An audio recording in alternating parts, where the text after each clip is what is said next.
This channel does not promote any violent, harmful, or illegal activities. All content provided by this channel is meant for an educational purpose only. ধর্মের ভিত্তিতে আলাদা করে নাগরিকত্বের বিষয়ে কোনো সিদ্ধান্ত নয়। প্রতিটি অনুষঙ্গকে আলাদাভাবে যাচাই করে তবেই সিদ্ধান্ত নিতে হবে, স্পষ্ট কথা জানিয়ে দিল সুপ্রিম কোর্ট।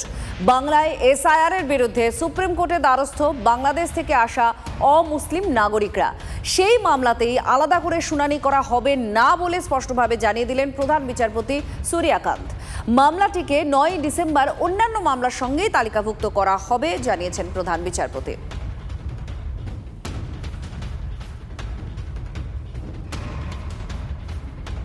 এবং সুপ্রিম কোর্টের একটি গুরুত্বপূর্ণ বিষয় যে বিভিন্ন অনুষঙ্গ, সেই অনুষঙ্গগুলোকেই রাখতে হবে সামনে, আলাদাভাবে যাচাই করে তবেই নাগরিকত্বের বিষয়ে সিদ্ধান্ত নিতে হবে। ধর্মের ভিত্তিতে আলাদা করে নাগরিকত্বের বিষয়ে কোনো সিদ্ধান্ত নয়। প্রতিটি অনুষঙ্গ অর্থাৎ নাগরিকত্ব দেওয়ার ক্ষেত্রে বিভিন্ন যে আরও বিষয় রয়েছে, সেই অনুষঙ্গগুলোকে আলাদাভাবে যাচাই করতে হবে, তারপরেই এই সিদ্ধান্ত নেওয়া হবে।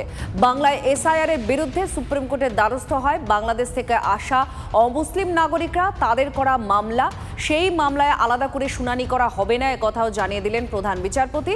এবং মামলাটিকে অন্যান্য মামলার সঙ্গে 9 ডিসেম্বর তালিকাভুক্ত করা হবে, শোনা হবে জানিয়েছেন প্রধান বিচারপতি। সুপ্রিম কোর্টের একটি গুরুত্বপূর্ণ বিষয়, সুপ্রিম কোর্ট যেখানে বলছে যে নাগরিকত্ব প্রদানের ক্ষেত্রে আনুষঙ্গিক বিষয়গুলো যে রয়েছে, সেই সমস্ত বিষয়গুলিকে যাচাই করার প্রয়োজনীয়তা রয়েছে। বাংলাদেশ থেকে আসা অমুসলিমরা একটি মামলা করেছিল, সেই মামলাটিও অন্যান্য মামলার সঙ্গে শোনা হবে। আর এই বিষয়ে তখন প্রধান বিচারপতি মন্তব্য করেন।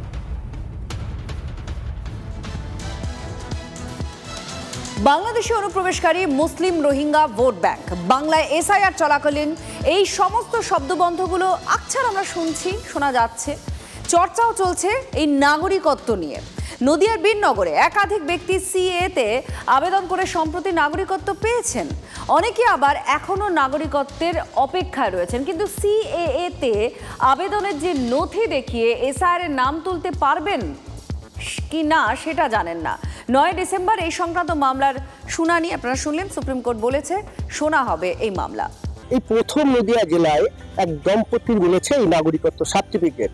সিএএ ক্যাম্পে তারা আবেদন করেছিলেন এবং সেই আবেদন করার পর তাদের সার্টিফিকেট মেলায় রীতিমতো খুশি এলাকার মানুষ। 2 মাস পরে হিয়ারিং এর ডেট আসলো, হিয়ারিং করে আসলে পরে 2 মাস পরে আমরা কার্ড পেয়ে গেছি। ভোটের যে ফর্ম ফিল আপ হচ্ছে, ভোট যদি কাটিয়ে যায়, সিএর ফর্ম দিলে তার ভোট উঠিয়ে যাবে। চলতি মাসেই পদ্ম, লাতুরামের মতো আরও অনেকেই নাগরিকত্ব পেয়েছেন। এসআইআর এর ফর্ম জমা দিয়েছেন বিএলওর কাছে। এই উদাহরণগুলো নাগরিকত্বের অপেক্ষায় থাকা অনেকের কাছেই আশার আলো। আমরা বাংলাদেশের মানুষ, আমরা কিন্তু এখানে লুকিয়ে ফুরিয়ে বেশিক্ষণ মিথ্যা কথা বলে থাকতে পারবো না। নাগরিক কার্ড করে নিলেই আমাদের কোনো টেনশন থাকবে না। যত আমার নথিপত্র আছে তখন আমি ওইগুলো জমা দেব। হ্যাঁ, সিএর ফর্ম ফিল আপ করা হয়েছে, সিএতে আমি অ্যাপ্লাই করছি। অধিকারী বলছে যে রোহিঙ্গা, বিজেপির সমস্ত নেতারা বলছে যে বাংলাদেশি, তাহলে প্রমাণিত হচ্ছে কারা বাংলাদেশি, কারা ঘুষপেটিয়া, কারা হলো রোহিঙ্গা। আমার বুথ সভাপতি ফর্ম ফিল আপ করেছে সিএর মাধ্যমে। আগে তৃণমূলকে কোশ্চেন করেন যে তার বাপ ঠাকুর দাদের ডকুমেন্টস ঠিক না থাকলে তাদেরকেও সিএতে আবেদন করতে হবে বা হয়েছে। সিএ কে একটা সময়বদ্ধ করতে হবে। এসআইআর এ যে 12টা ডকুমেন্ট স্বীকৃত বলে বলা হয়েছে, তার মধ্যে সিএ আবেদনপত্র নেই, সমস্যার সুরাহা হয়নি, তাই আমরা সুপ্রিম কোর্টে গিয়েছি। সেদিন আদালত সিএএতে আবেদনকারী শরণার্থীদের জন্য কোনো নির্দেশ বা রায় দেবে কিনা তা নিয়ে কৌতূহল 100%। নীলেশ্বর সান্যাল ও মহাদেব কুণ্ডুর রিপোর্ট, TV9 বাংলা।